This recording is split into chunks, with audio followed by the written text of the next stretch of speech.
26 जनवरी, कर्तव्य पथ और एक ऐसी परेड जो इतिहास लिखने जा रही है।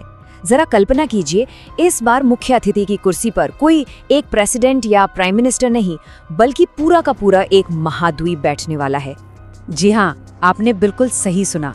2026 का गणतंत्र दिवस पिछले 75 सालों में सबसे अनोखा, सबसे अलग होने वाला है। तो सवाल ये है कि ऐसा क्यों है? क्यों इस बार व्हाइट हाउस या क्रेमलिन से कोई नहीं, बल्कि एक ऐसी शक्ति आ रही है जो दुनिया की दिशा तय करती है?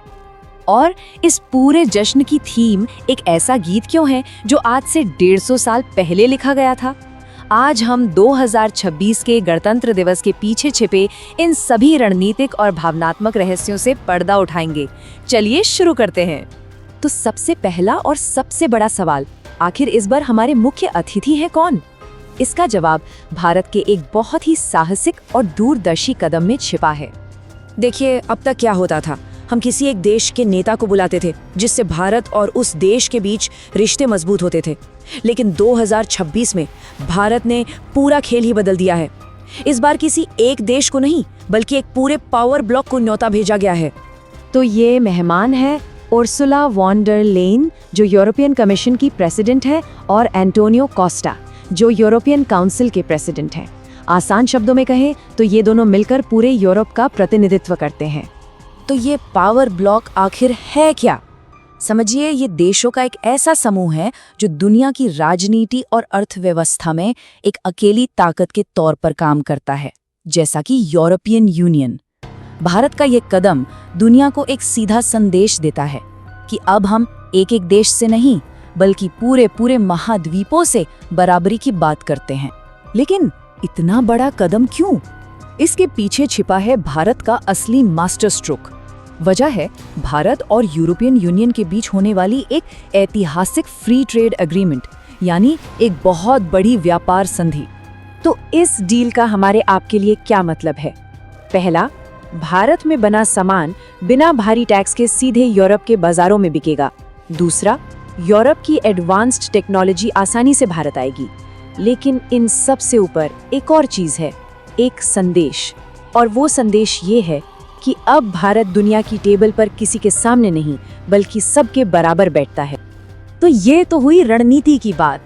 अब आते हैं उस भावनात्मक रहस्य पर जो इस गणतंत्र दिवस को हमेशा के लिए यादगार बना देगा।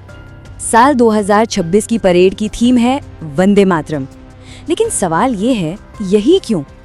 क्योंकि ये सिर्फ एक गीत नहीं है, ये भारत की आत्मा है। और इस साल इसके गूंजने की एक बहुत खास वजह है, और वो वजह छिपी है एक नंबर में, 150। जी हाँ, ये नंबर अपने आप में एक पूरी कहानी है। साल 2026 में हमारे इस अमर राष्ट्रगीत की रचना के ठीक 150 साल पूरे हो रहे हैं। जरा इस गीत के सफर को महसूस कीजिए। 1875-76 में ये लिखा गया। ब्रिटिश राज ने इस पर बैन लगा दिया, लेकिन ये गीत गुलामी के खिलाफ विद्रोह की आग बन गया। हमारे स्वतंत्रता सेनानी वंदे मातरम का नारा लगाते हुए फांसी के फंदे पर झूल गए। 1947 में यही गीत आज़ाद भारत की पहली आवाज बना। और अब 2026 में एक विकसित भारत का संकल्प इसी गीत के 150 साल का जश्न मना रहा है।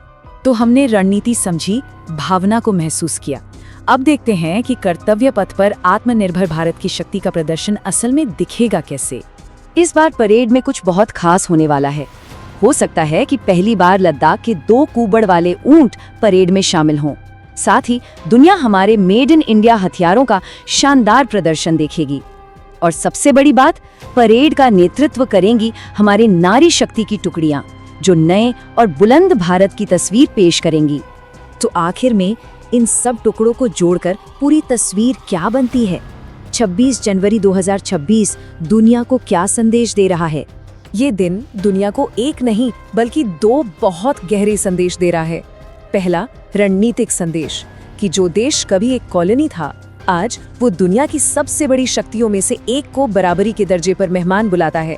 और दूसरा, भावनात्मक संदेश कि जिस गीत को कभी बैन किया गया था, आज वही गीत एक मजबूत राष्ट्र की 150 साल पुरानी आत्मा का जश्न मना रहा है।